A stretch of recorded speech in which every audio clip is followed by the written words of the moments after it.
It's very important to remember that everybody started at zero.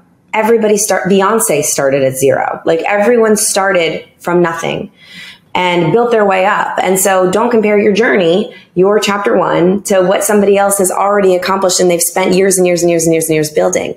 The whole journey that you're going to experience in building whatever you're building is unique to you. It's going to be a beautiful, fantastic story at the end. It's going to be completely different. It's going to give you gifts that other person didn't get along the way. So focus on your journey, your one step at a time, so that, at the end, somebody else is going to be like, how did you get here? And you've got a fantastic story. But if you try to skip ahead, you miss all the interesting stuff.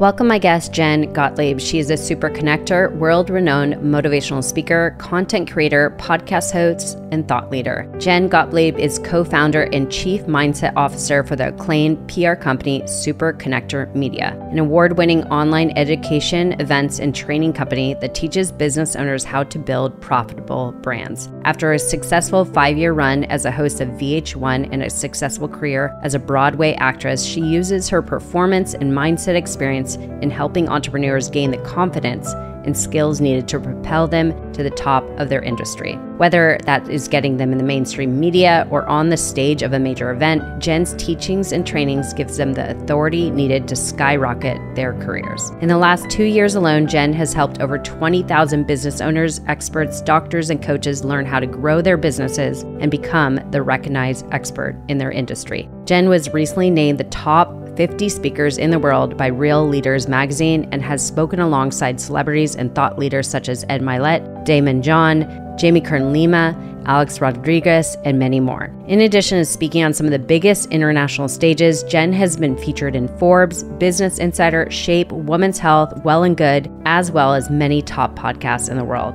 She was also named by Gwyneth Paltrow's Gooped as top 11 coaches. Maximum magazine named her one of the top entrepreneurs of 2022, and her company, Super Connector Media, was listed in Inc. 5000 list for the fastest growing private companies in America.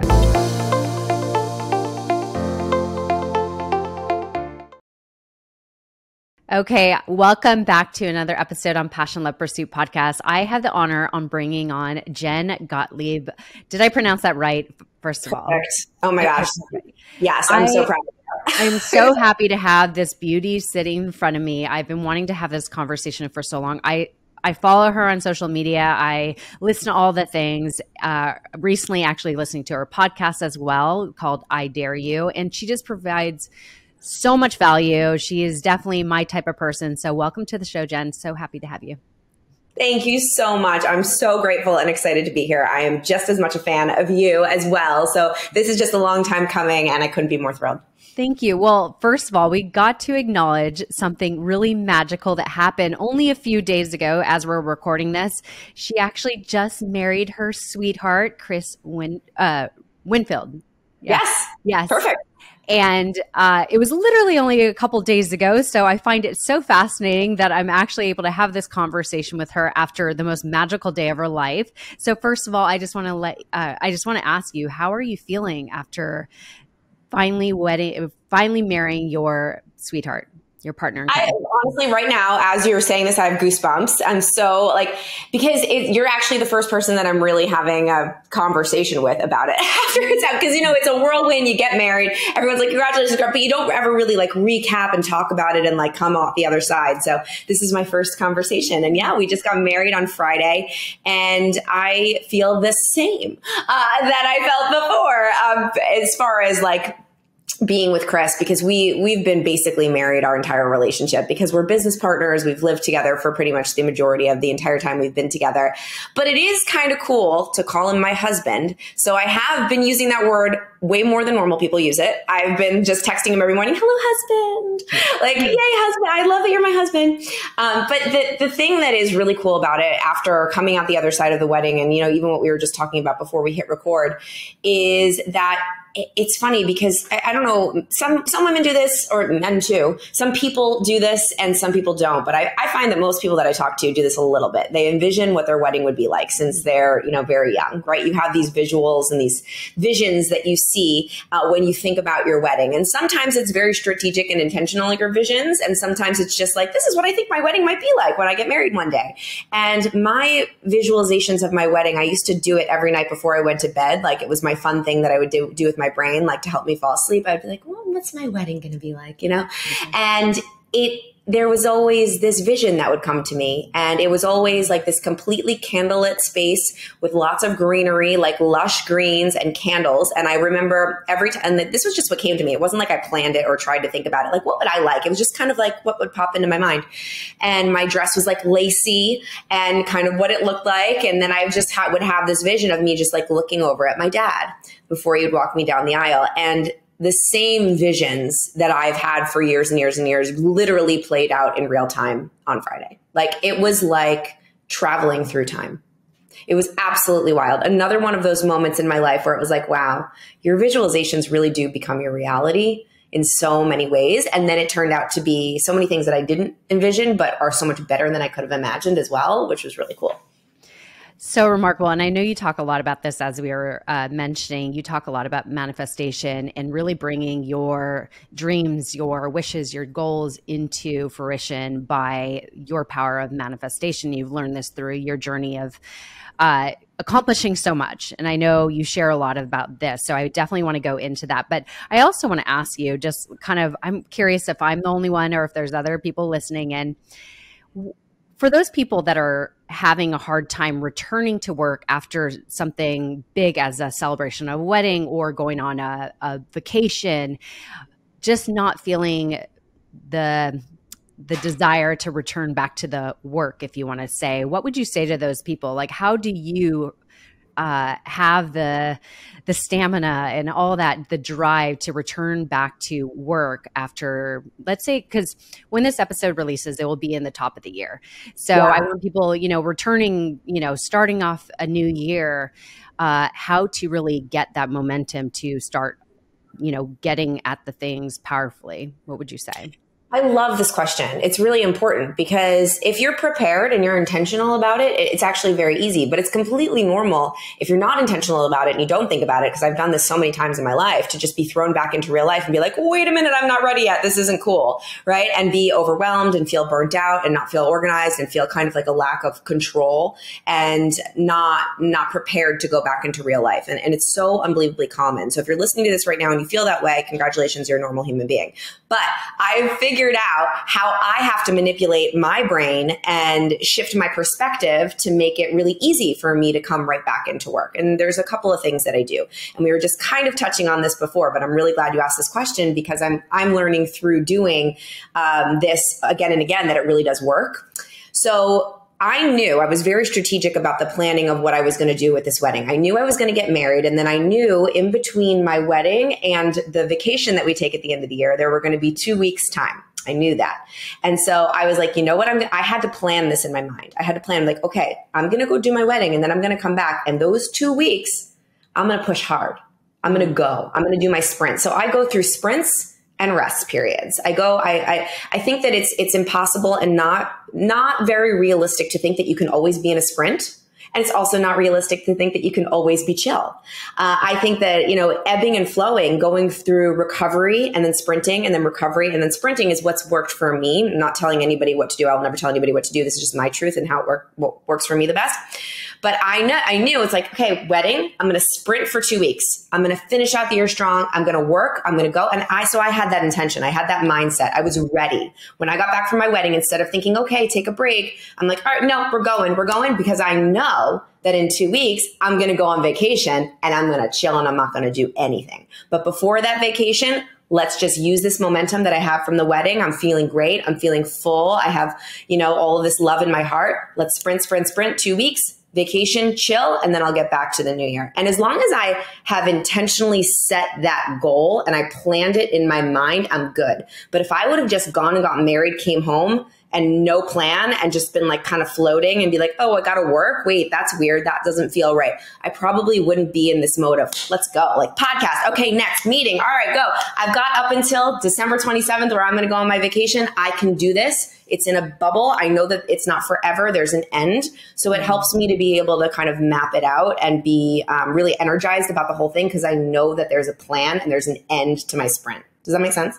So good. And it's such great advice to really think of being intentional with your time and looking ahead, like, okay, I don't have to like burn myself out for the rest of the year per se. Like there is going to be a break and here is what I'm planning for, and then reverse engineer that. I love that. Such great advice. And actually I'm going to take it myself.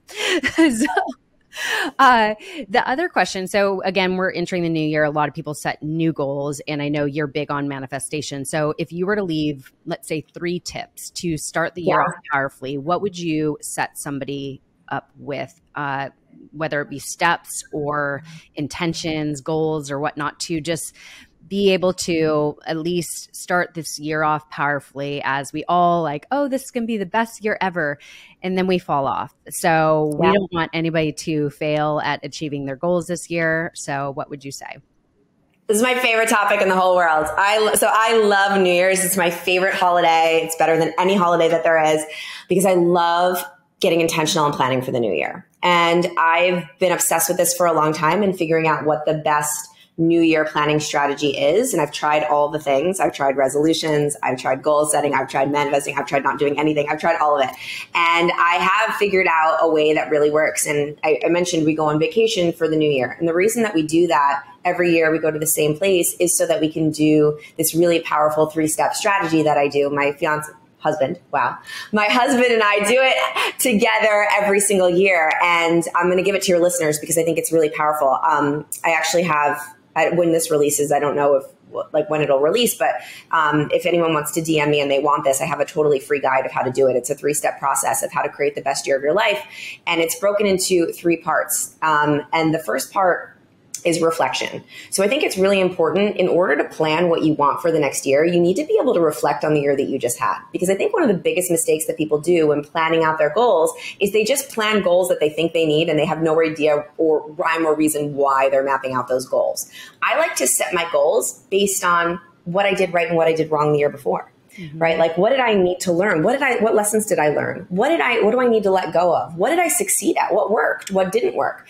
And it's really important to celebrate all the things you accomplished in the year. And I think so many of us just skim past our celebrations. We don't even give ourselves the high five or the pat on the back or the big hug or the self-love for crushing it, for doing a lot of things right. And we just skim right past it. And we're like, okay, what's next? And that's really sad. And also it doesn't build confidence the way that it should, because the way that we build confidence is by celebrating our wins and celebrating the fact that we stick to our commitments and showing ourselves, wow, when I do the hard thing, it works. So I can trust myself and I can do it again.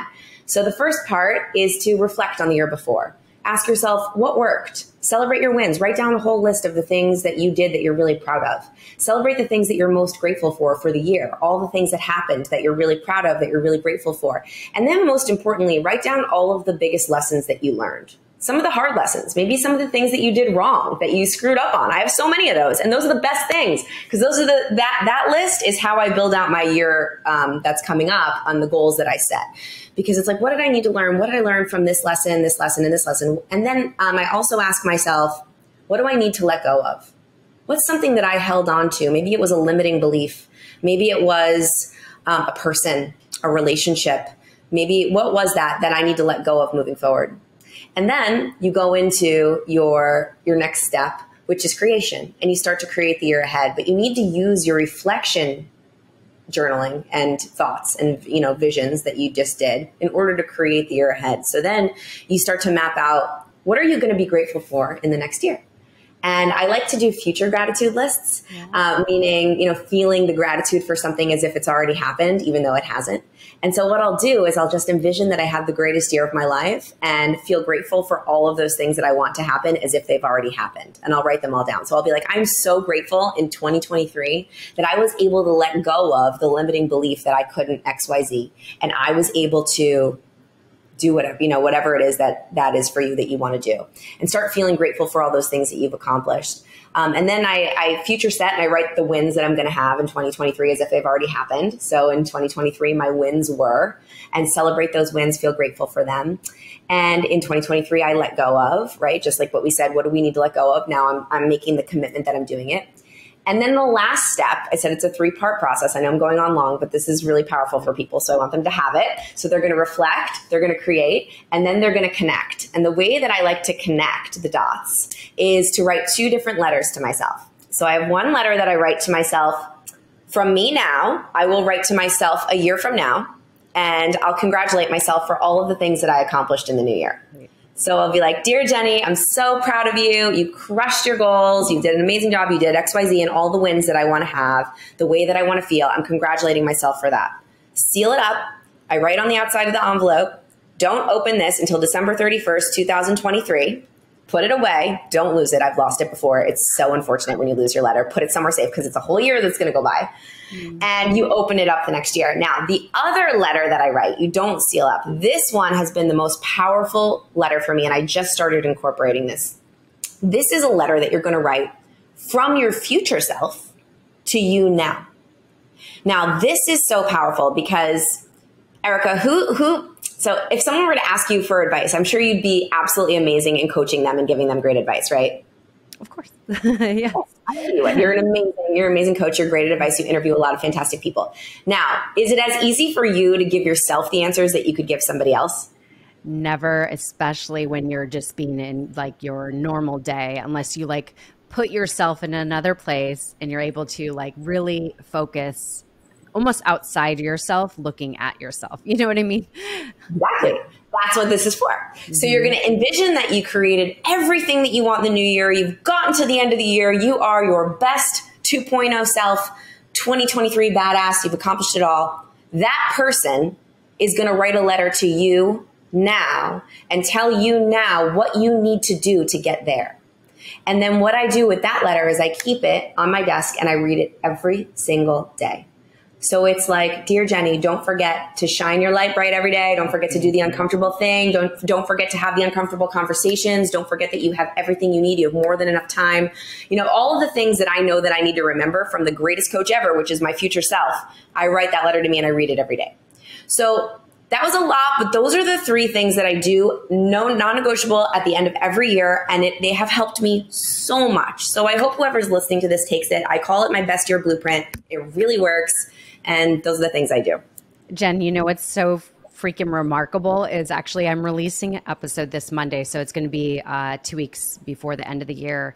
And I have a similar but different process that I'm walking through. And what I love is what you shared. It's kind of like crystallizing the same, you know, the process of really getting what you want and how to really lay it out. But it always I start with reflection as well. So it's so funny that it's great. So this is really going to crystallize how are you going to manifest or bring your goals into fruition in the new year to come. And I love that you have the letter that you write to yourself and you read it every day. That's so powerful because so often as we go on the day, especially when it comes to like New Year's resolutions, I think I forgot the percentage, but within the first month, so many people fall off of their goals. So if you have something that's constantly reminding you like, oh, keep going because you are strong, you are light, like keep shining. And so I love that. Super powerful. And I believe you have, again, this releases in the new year, but you do have access for people to grab this in a written form. So I'll leave that in the show notes if you want to give that to me. So another question I would love to ask you, we all want to achieve things faster these days, right? Yeah. So if somebody wants to achieve their goals, let's say, for example, I'm releasing a book next year. I think you're releasing a book as well. So if you want to achieve, let's say you are setting your own goal. For example, let's say somebody out there is going the self-publishing route. Let's say set themselves up for success and achieve their goal faster. What would you recommend? Is there any tips for that? Yes, I love this question because there are actual things that you can do to fast track your goals. And this is one of the most popular questions that I get asked because people want things immediate now. That's what people want. They've got no patience. Now, I think that patience is a really important key factor, but we don't have to wait as long as we think we do if we put these steps into place. The number one thing that I do, non-negotiable, that I know will put my back against the wall and make me achieve things faster is I hold myself accountable in a couple of different ways. Now, when I decided that I was going to write a book, I'll just use this example. I used accountability on steroids because I knew that I wasn't going to stick to what I said I was going to do unless I held myself accountable in a couple of different ways, not just one, but a couple of ways. So when people think of accountability, they often think of, okay, tell somebody, right? Tell someone to hold you accountable. That doesn't always work because that person, it depends. That person could lift you off the hook. That person could forget about it, right? You can't put all your eggs in one basket. So you do, yes, want to have your accountability buddy, whoever will not let you off the hook. The second that you have your goal or your dream or whatever it is that you want to do, you need to tell that person. So the moment that I decided that I was going to write a book, I woke up, I turned to Chris, my permanent accountability buddy that I know will not let me off the hook. And I was very scared to tell him this because I knew that the second I told him, he was not going to let me go. And I was like, all right, if I tell Chris, it's official, I'm writing a book. So I was like, oh, Chris, it was like hard for me to do it. I was like, I'm writing a book. Don't let me off the hook. I'm doing it. I'm writing a book. I'm writing a book. It's going to be a traditional publisher. It's going to be everything. I'm writing a book. He's like, okay. But then it wasn't just that. I had to then hold myself accountable in another way. And for me, this does not have to, and when I say this, I don't want people to get triggered and be like, but what if I don't have the money to do this? I always use money to hold myself accountable because it's the biggest form of accountability for me. If I invest in something, I'm not going to let myself off the hook because I'm going to be like, I just invested so much money. Or even it doesn't have to be a lot of money. It could even be investing time. It could be investing $1. It could be investing 5 cents. It could be investing anything that means something to you. For me, I immediately woke up after I said, Chris, I'm writing a book. I walked right to my computer and I thought of the title that my book was going to be. It's not the title of my book, by the way, the one that I thought it was going to be. And I went and I bought a domain with that book title, and that domain cost almost $3,000. Wow. And I was like, I don't even care if this is going to be the title of my book. This is my accountability. Wow. I took my credit card and I bought that domain for $3,000 and I own it. It's not the title of my book. Maybe it'll be the next book or another book, but I put the money down. So what did that do? That put my back against the wall and it held me accountable like nobody's business. Then once you've held yourself accountable, maybe financially, but by somebody in your life, maybe you could post publicly. That's a great way to hold yourself accountable because once other people know, it's a lot harder to let yourself off the hook, right? Very true. So then you want to take fast action on your first step. So it doesn't mean write the whole freaking book, because if you say I'm going to write the whole book in a week, or I'm going to write the whole book in a month, or I'm going to write the whole book in a year, it's too big of a goal and you may let yourself off the hook because it just feels impossible. You need to get a quick win, because momentum and motivation doesn't come from thinking about it. It comes from getting wins, right? If you write a page, all of a sudden you feel like, whoa, I wrote a page in my book. Oh my God, okay, that wasn't that hard. I can then write the second page. So right after I held myself accountable by telling Chris and buying my domain name, I immediately wrote the introduction to my book. I sat down in my bed and I knew I'm in flow. I've got this. I've got to take action while I'm in peak state and just do it. And I wrote the introduction. It's not the real introduction to my book. It never made it into my actual book. But what it did was it gave me momentum, and it made me actually get excited about this idea. And it got me into like that state of confidence, because I got that quick win of actually having the introduction in my journal that I hand wrote. And what that did was it kickstarted me going and reaching out to people and getting an agent and getting the process done. And within a couple of months, I had an agent, I had a proposal, and I was ready to go. Now, the book process, as you know, takes forever. And I didn't actually get my book deal until a full year later. And then I didn't actually finish the book until another full year later. And now it's still not done, obviously, completely, but the manuscript's turned in. Either way, that is how I fast track my goals: accountability and fast action to get that first win.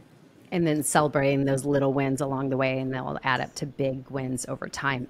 Amazing. Those tips alone are priceless. And I think everybody could utilize that in any goal you're trying to achieve. And it's so true. Once you start to get that momentum of those little tasks, those little things, and then you acknowledge that you're making progress, it's going to give you that momentum to carry yourself forward. Amazing. I love it. So good. So the other thing a lot of people struggle with, obviously, is fear of failure, right? Everybody, and some people struggle with the fear of success. So if you're if people are trying to achieve something, what would you say to override that fear and lean into the faith that everything will work out just the way it's meant to? Maybe not how you intended it to happen, but just how it's meant to happen. What would you say? So we can't even talk about accomplishing things without talking about fear, right? Because fear is going to be there no matter what. And anyone that says you need to become fearless, I'm so sorry. I don't listen to them, because fearless doesn't exist. You're never going to be completely fearless, but you can fear less. Right? Fear is a natural, normal thing. It's always going to be there. As long as we're human beings, no matter how successful we become, fear is going to come in. And it's how you act with that fear there anyway that is the difference between successful people and not successful people. There's ways to be able to lessen the fear. There's ways to be able to do things with fear there anyway. But there's never a way to completely, totally override fear forever. It's going to come back because it's there. It's meant to keep us safe, right? As humans, that's why it's there. And if we didn't have it, we'd be like sociopaths and we'd be like totally crazy. So the way that I get through fear, and when I acknowledge it, first of all, so there's a lot of different ways that fear shows up that I think that we don't even recognize it's showing up as. It's a liar and it's sneaky and it comes in weird ways. A couple of those ways are, I like to call them symptoms, the symptoms of fear. One of them is perfectionism, right? That fear of it not being perfect. So all of a sudden, like something in the back of your mind will be like, you can't release that yet. You can't write that book because it's not ready. It's not perfect. So what does that do? That keeps us from taking action, which that's fear's job, to keep us from taking action. Check. So it's like, it's not perfect. Don't do it. Don't do it. Don't do it. Right? So that's a symptom. Imposter syndrome. You're not good enough to do this. You're an imposter. People are going to find out you're a fraud. That's fear telling you lies to keep you the same. Right? Another one could be comparisonitis, comparing yourself to other people on the internet. Oh, she's got a huge podcast already. She's got this. She's already talking about this. I can't do it. Comparing yourself to other people keeps you stuck, keeps you the same. It's fear. So when you start to realize those symptoms, any of them, fear telling you why you can't do something, your first step is to acknowledge it and be okay with it and be like, okay, I'm a human and I'm experiencing fear. What's up, fear? I like to talk to it. Like, I see you. I hear you. I get it. I see you. I know what you're trying to do. But guess what? I'm in control here. And I understand that you're trying to keep me safe. I get it, but I'm not in danger right now. We're all good. I'm going to do something that's going to move me forward. So guess what? I'm going to put you in the passenger seat of the car. Okay.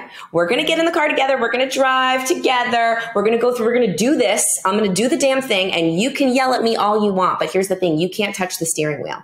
You can't touch anything. You can't even touch the damn radio. I'm in control, but we're going to drive together and I'm going to do these things. And when I envision fear just being there with me, like it's riding along with me and it's okay and it's going to yell at me, but I'm in control, it really helps me to take action with fear there anyway. And the more that you practice doing things scared, the better that you get at it.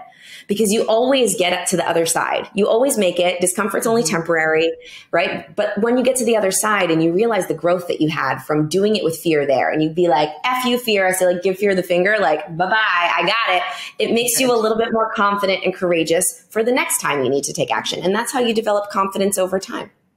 So good. I love how you lay that out. That's so perfect. There's one thing I've been leaning into a lot this last year is saying yes before ready. And I think a lot of people really need to start doing that, because you need to think like saying yes, being very conscious in your yeses of what's going to drive you forward. Even if you're scared, even if you might not be ready, even if you don't have it figured out. Like when I started the podcast, yes, I equipped myself with the most knowledge possible to launch successfully, if you want to say, but I didn't know everything. And I'm just like, I just have to like jump in the deep end, because if I delay any longer, then I'm not achieving what I said I'm going to do and what I like spoke out into the world, right? And I'm sure you've felt that in many things you've done.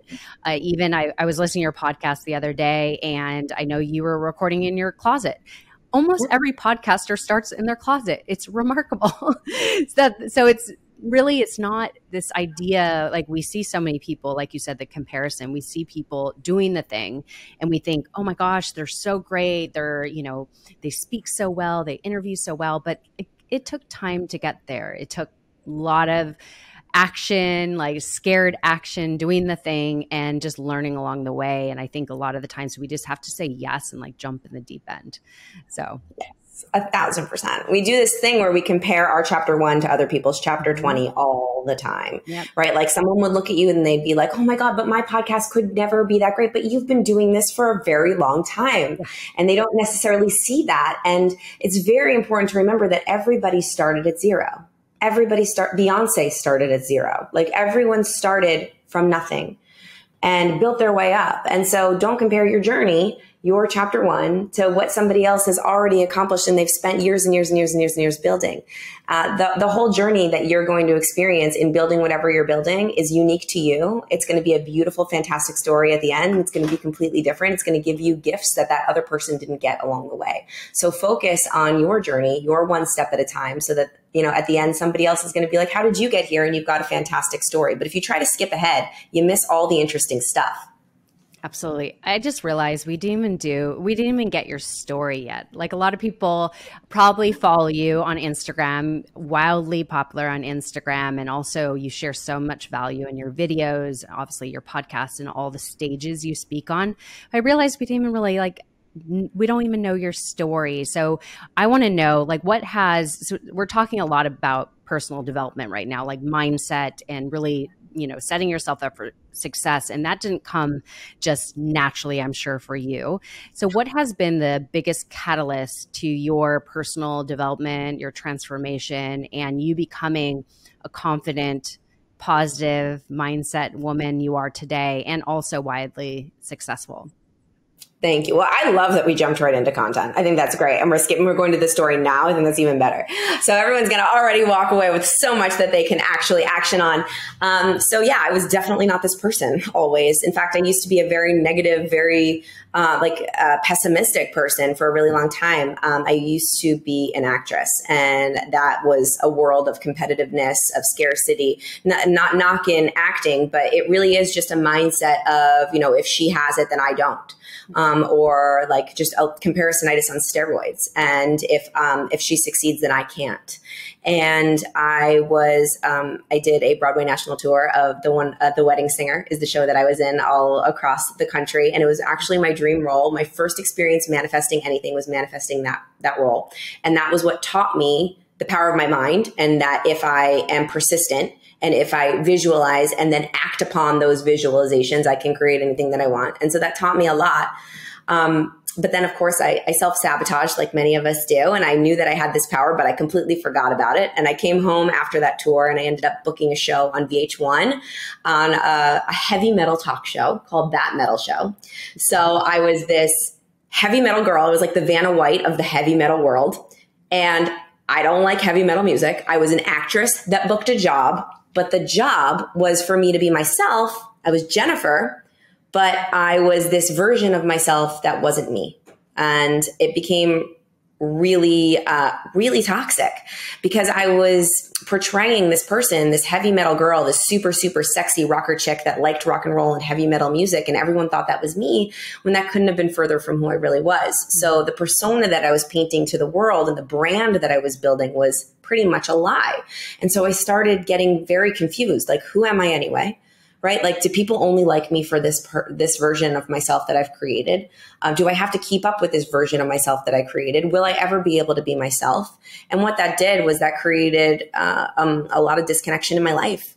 And I was in a toxic relationship. I was severely bulimic. I was depressed. I was addicted to Adderall. I was in this party cycle in New York City and really unhappy and lost myself. And sometimes shit has to happen so the shift can happen. Mm-hmm. And shit happened and I couldn't get myself out of this very bad situation. So the universe stepped in and smacked me on out of it, and it hurt really bad. But I'm really grateful for that because when you look backwards, it's always for you. The worst things are always. And I'm sure everybody listening is like, yeah, the worst thing that happened to me now that I look back ended up being the best thing. And maybe somebody's sitting right here listening right now in the worst thing right now. And before I continue on my story, I want to tell you right now, if you're sitting there and you're thinking I'm in the worst moment ever, I promise you it might be a day from now. It might be 5 years from now. It might be a month from now. One day you will look back and you will know why. Because I went from living this life in this multi-million-dollar apartment with this guy that I thought I was going to marry to him kicking me out. He was cheating on me with his friend or with our friend, losing my TV show, losing everything in a week's time. and staring out of a tiny little window that faced a brick wall in like an itty bitty room with like 6 other actors. And I remember looking out that window and thinking, one day I'll know why this happened. And not knowing when, not knowing why, not knowing anything, just completely helpless. But one day I'll know why this happened. And that was when I had to completely turn my life around. And I had no other choice, right? Talk about accountability on steroids. Yeah. I had to figure out who the hell I was. My back was against the wall. And so that's when I started diving into personal development and trying to figure it out. And a fun story that I can now tell that's really interesting is at my lowest low point, my mom came into the city, and my mom is like into personal development. I wasn't. I was like, screw you, mom. Like, I don't even believe in any of this stuff. Stop it. She's like a Reiki master. I was like, get away from me with your Reiki master stuff. I'm not into it. And we were at dinner and I'm hysterically crying. I don't know what to do with my life. And she hands me this book, and it's You Can Heal Your Life by Louise Hay, which is an author. It's a book of affirmations. And I think she secretly knew that I was not going to read this book.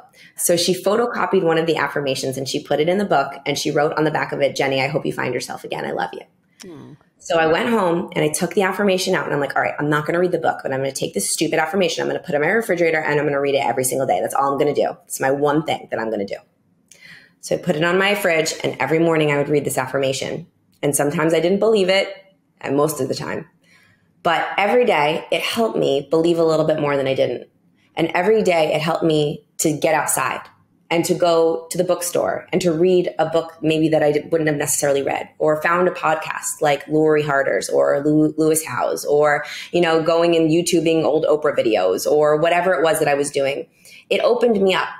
And the cool thing is that little by little, I started to change my life. I started to build a business in the health and wellness space. And that, led me to meeting my husband, Chris, and us building Super Connector Media together. But the really cool full circle moment that I'm getting to here is my book is now coming out October 10th, 2023. And the publisher is Hay House, which is Louise Hay, the woman who wrote that book, You Can Heal Your Life. She started Hay House. It's her publishing company. And now she is publishing my book. That is so remarkable. Oh, I love that story so much. Oh my gosh, that's so great. Can you say what your book is, by the way? What's the title? Can you release it? I haven't announced the title yet. Okay. So stay tuned, everyone. I would, but I haven't announced it yet. So this would be the first time I'm announcing it. I don't know if I'm allowed to. So I'm not going to say it yet. Well, everybody's going to follow you after this, I know. So everybody's going to know when it's coming out. So I'm super excited. That's awesome. I love it. Okay, so leaning into, so we got a little bit about you and your mindset, and obviously manifestation, which is another thing you teach, which I love. Phenomenal.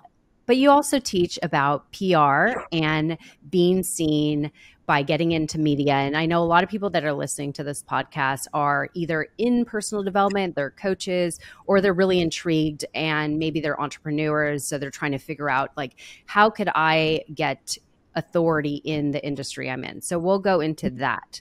But first, I want to ask you, when it comes to anything in business and life, it is about the relationships you have and how you build those. And most importantly, as you touched on, is being your authentic self, like showing up as your true self, and how that will magnify in all your relationships and what you align in your life. And so I know a lot of my journey has been, again, kind of similar to yours in the aspect of, showing up like something different to either be loved, accepted, or worthy of being there in a relationship, in a friendship, whatever it may be.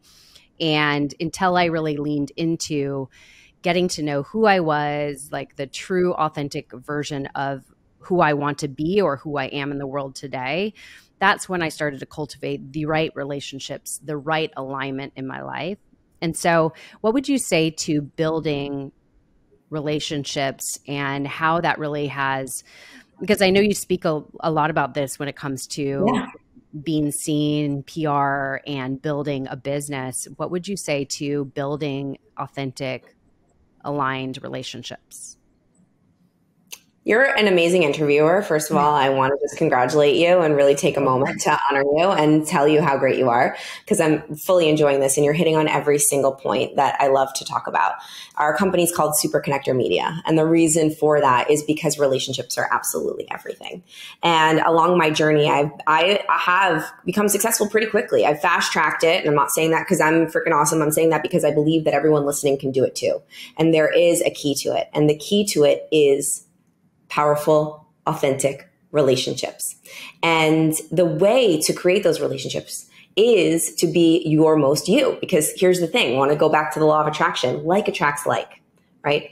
So someone that is a certain way is going to attract somebody else that is that certain way. And if you want to attract a community of people that lift you up, that fan your flame, that love everything you speak to, that get it, people that want to listen and communicate and connect and comment on all your stuff and share everything and just be your biggest fans. The best way to do that is to be the person you want to attract. So if you want to attract engaged, positive, enthusiastic people into your life, you show up as yourself, most engaged, positive, enthusiastic, giving self. You're going to attract people like that. But if you want to attract a big, gigantic social media following of heavy metal people that live in their parents' basement that love Black Sabbath, be that person. I did that for years and years and years. And then I had this inauthentic group of people around me that couldn't have been further from the person that I wanted to become. And it's fine, but I was stuck because the people around me and the environment that I had created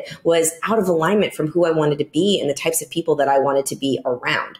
So the key to creating powerful relationships is being the type of person you want to attract, right? So when you're attracting your audience, all the content that you create, all the way that you show up on social media, the way that you show up in mainstream media, the way that you show up on podcasts should be as you as humanly possible so that you turn off the people that aren't for you. You want all those people that you don't want around, turn them off. Be so you that they're like, oh, I don't like that girl. Great.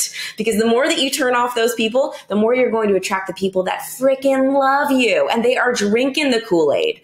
So instead of trying to be someone that you think everybody else wants you to be, especially in the media, on TV appearances. Well, I go on TV and I'm not your buttoned up version of Jennifer anymore. I'm me, right? Because the people that I want to attract like me for me. And that's how I've built a community, audience, fans, and people that, consume my content and become my ride or dies, and relationships that I work with and business partnerships and all of that by being that type of person. And then I turn off the people that aren't for it.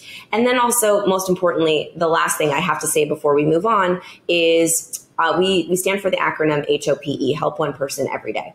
So if you can think of, instead of always getting online or going to an event or getting on a stage and thinking, what's in it for me? And how can I get all of these people to follow me and like me and engage with me and give me whatever, think about giving.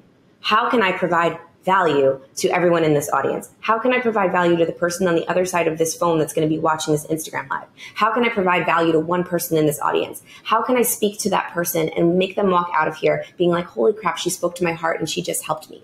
When you start to worry about how you can give and how much you can help other people, the ego about worrying about what other people are going to think about you completely goes away.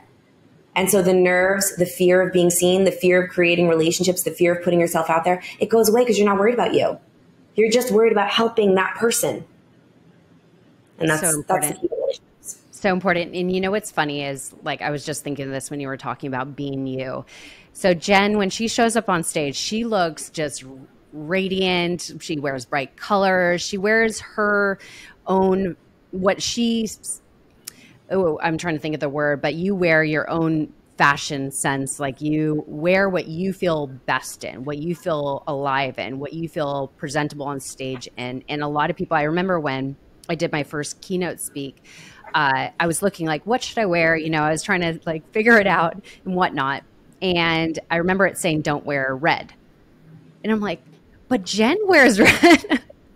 Because I love, and Jen and also Heather Monahan, she wears red. That's her power color, and that's what she feels powerful and confident in. So I'm like, I could wear red. Why not? And so that's where it comes to being authentic. It doesn't, like, the old days are gone that you need to be a certain way on stage and you need to be presentable and business attire and all that. And I remember also a friend, she was saying, it was an event I was doing in Dallas. She's like, well, people in Dallas are more conservative, so you need to wear something, more business like. And then I went into the room and people were like so vibrant, colorful, like their fashion was on point, and it wasn't what was told to me. So I just think it's about really leaning into your authentic self when it comes to showing up, especially if you're speaking on stage or a podcast or whatever it may be, is just being you.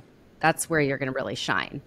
So Yes, I love that. So much in common. Yeah, I love wear crop all tops. your outfits, by the way. Thank you. I really do. So talking about PR, you do things a little bit differently. And I've had a couple different PR people in your in the personal development space come on the podcast as well. And I want to know, how do you and your husband do things differently with your business, Super Connector Media? Yeah. So we actually recently sold our PR agency. We sold it this year. So we used to, it's very exciting. Not a lot of people know about this. But our company used to be structured as a portion of it. One arm was a PR agency where we represented some of the biggest personal brands in the world and got them into the media. And we had a full agency. We had PR agents working for us all over the country. We were crushing it. Very profitable business. And then the other side of our company was events and education for entrepreneurs, business owners, thought leaders that want to learn how to get themselves into the media, but not necessarily just into the media, how to be seen, how to be visible, how to create profitable personal brands, how to create credibility, influence, and authority. And we decided this year that we weren't as passionate about the agency, that it was something that we created by accident and we ended up being really great at. And it was a very, very profitable piece of our business, but we kept going with it because we thought, oh, why why kill what's not broken? Why get rid of it? And we had a real heart to heart with each other. And we're like, what would happen if we let go of something that didn't fill us up? What would happen to that energy? And we're like, well, that energy would go completely into what we're so passionate about, which is teaching and educating and throwing events. And because our mastermind members were getting even better results by owning the information than some of our agency people were. So they were getting insane results. Like, this is where it's at. So we took a very profitable piece of our company. We took a big ass risk and we got rid of it and we sold it. And we are all in now on education and events and helping to teach entrepreneurs and business owners how to create profitable brands through visibility. And that includes mainstream media. It includes mindset. It includes marketing. It includes social media, personal branding. It includes absolutely every piece of the puzzle, because it's not just one thing that's going to make you a powerful brand that makes an impact.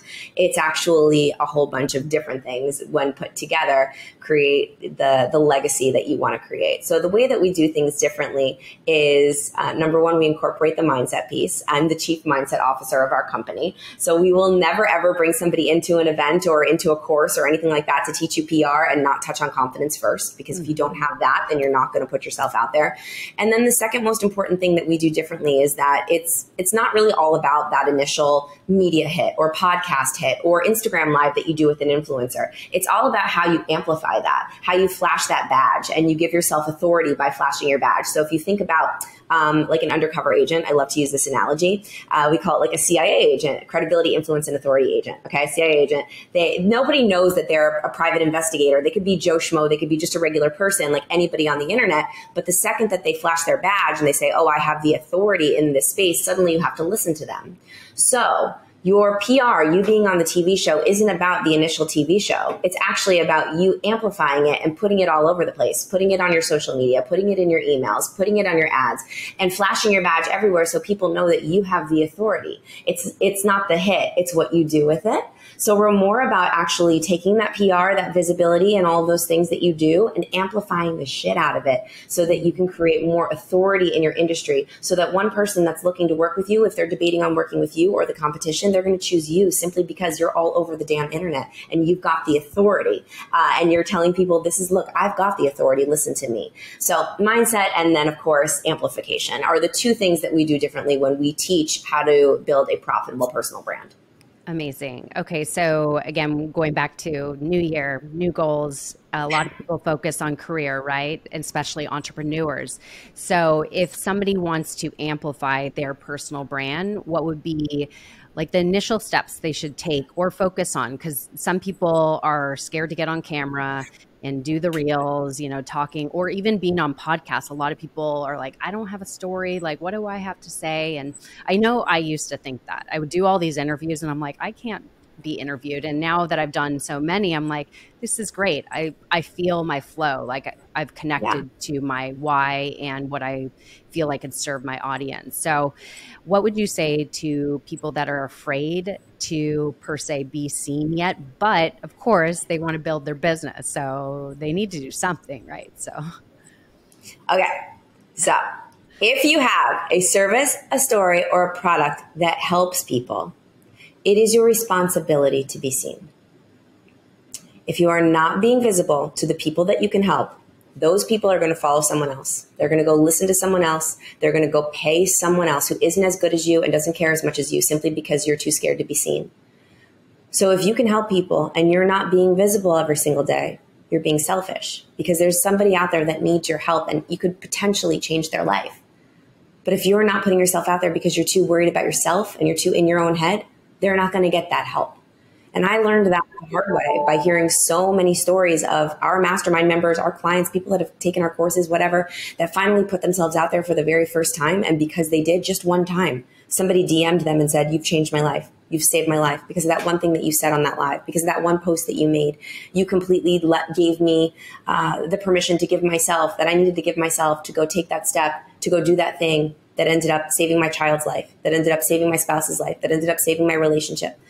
So if you help people and you're not putting yourself out there, you're being selfish. And I'm a tough love kind of girl. I'm from New York City. I will tell you, I love you so much. I'm so grateful for you, whoever's listening, but I'm going to tell you like it is. You better be making yourself visible or you are being selfish. And if you do the thing that I taught you, HOPE, think about helping one person every day. It's not about you. It's about them. It's about the person on the other side of the podcast. It's about the person right now that's listening to this podcast that's like, holy shit, okay, I've got to go out there and be seen. So somebody that's listening right now, they're going to take out their phone after this. They're going to do an Instagram live and they're going to say something really brilliant and amazing that one person's going to hear and that person's going to live their life a little bit differently that day. And we might have just changed the world with one person just because we had the balls to get on this podcast and put it out there and be visible. So thank you, Erica, because you had the courage, right? So it's not about you who's listening. It's about the people that you need to help. And if you think that way, then it takes the fear away.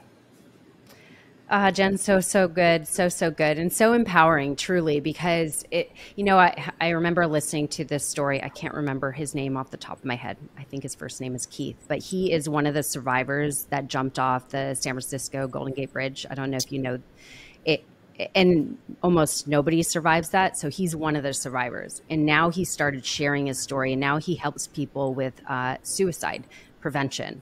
Imagine if this guy never shared that experience. He attempted, or he did commit suicide. He just lived through it. And his story alone, imagine all the people that have been in that space, have felt they want to kill themselves. And then by hearing his story and how he regretted it the moment he jumped off the bridge and how a miracle happened. His story is remarkable. I'm planning on having him on my podcast in the new year. It's like mind blowing, but that's one of the powerful stories that's told, that literally the person that is thinking about committing suicide will end it there because they hear somebody, he regretted the moment he jumped off. And now he's making such an impact by just sharing his heart and his story. And also, he's also sharing how he battles still suicide today, but he has the tools now that he teaches to equip somebody to move past that, move out of that. So that's powerful in itself. So I love that you say like, it's remarkable, right? So we truly just our story, like your story of, not living in your authentic truth and being able to go from a total rock bottom and being able to shift out of that story is going to empower and really inspire so many people, because look where you are at today, that it's truly possible. My story, like that, it's remarkable. So it's so important that everybody just show up as you and just share your light, and truly you will inspire somebody by doing it, or influence possibly them to take a different action in their life just by learning how you possibly got out of your struggle or whatever it may be. So yeah. So powerful. Yeah. You got get that guy's last name and send it to me, please, because that's remarkable. Yes, absolutely. I'm trying to book him for the new year. And I think his story is so important because, there's a lot of people that struggle with those thoughts, especially our youth. So, yeah. So to kind of wrap this up, because you've shared so much, I mean, I could go way deeper, but I want people to go follow Jen, and also just, of course, I'm going to include everything in the show notes. You provided so much value. And if somebody wants to work with you, what are their options? Can you share some? Of course. So we have our Super Connector Mastermind, and that is our core mastermind program, mentorship program. And so if you're interested in that, you can just send me a DM. I'm in my DMs. So whoever is listening to this right now, if you DM me, I will respond. And that's really important to me. And I take time every single day to do that. So whatever we have going on, we always have different things, different free workshops and courses so that you can just enter into our world. But our real mentorship program is our Super Connector Mastermind. And if you're interested in that, we're always enrolling new members, so you can just send me a DM.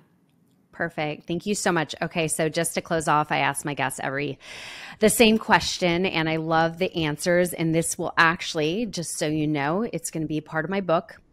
So I'll tell you about this offline. But if you were to share a piece of wisdom, a life lesson that you've learned along your vast journey that you feel just everybody needs to hear right now, what would that piece of wisdom be? When you love yourself as much as you care what other people think, you will change your life. Beautiful. Can you expand on that a little bit? Yeah. So we're so worried about what other people think of us all day, every day, many of us. I'm not going to say everyone, but I know from my personal experience, I've lived a lot of my life caring about what other people will think. And if I would have just spent that much time worrying about what other people that really honestly don't give a shit about, they're not thinking about me, they're just worrying about themselves. And if I would have realized that and spent that energy loving on myself and working on myself and investing on myself, then I would be a lot further along than I am right now. And so every day I just try to remind myself, don't care what people think. They're not thinking about you. Take this time and love on you and work on you. And I think that if everybody did that a little bit and they just loved themselves with the amount of energy that they put into caring about what other people think and trying to be this and that and keep up with the Joneses and show other people that you're good enough and just love on you for being good enough, your life will change. So good. So good. Let that soak in. Yeah, it's the 4 agreements. Don't take things personal. We think so many people are focusing on us or judging us and whatnot. They're really not. They're really focusing on themselves and their own chaos in their life or whatever it may be. So yeah, if we could just turn the energy on ourselves. Beautiful. Beautifully said. Just out of curiosity, besides celebrating obviously your wedding and your book coming out, what else are you excited for in 2023? Oh, so many things. So yeah, the book is really huge. We're also doing a major event. So we've thrown events for years, but they've been in the 100 to 125 people range. We're going to be doing a 500 to 750 person event in May. So it's going to be all around building your brand. It's going to be epic and huge. And we plan on doing lots more big events like that. So stay tuned. Big events are coming and then lots of speaking. My goal is to become the greatest motivational speaker of all time. I'm very public about that. I want to die and I want to throw up every time I say it because that's like very vulnerable to say, but I'm just being who I preach. I'm practicing what I preach and saying things out loud that I want, even if it scares me. So I'm just going to continue to be on that goal and speaking as much as humanly possible and being seen as much as I possibly can. So not for me, but to impact people and help people in a big way. Oh, so exciting. So much goodness coming. And yes, everybody go follow Jen Gottlieb. She is truly remarkable and she shares so much value on her socials. I think you live mostly on Instagram, but you can find her anywhere. Please subscribe and listen to her podcast. I dare you. It's so great. It's a lot of nuggets you share in a short amount of time. So it's an easy listen. So go follow that and subscribe and share some love to Jen. And thank you all for listening. This has been truly remarkable. Thank you so much for coming on the show. Thanks, Erica. This was so fun.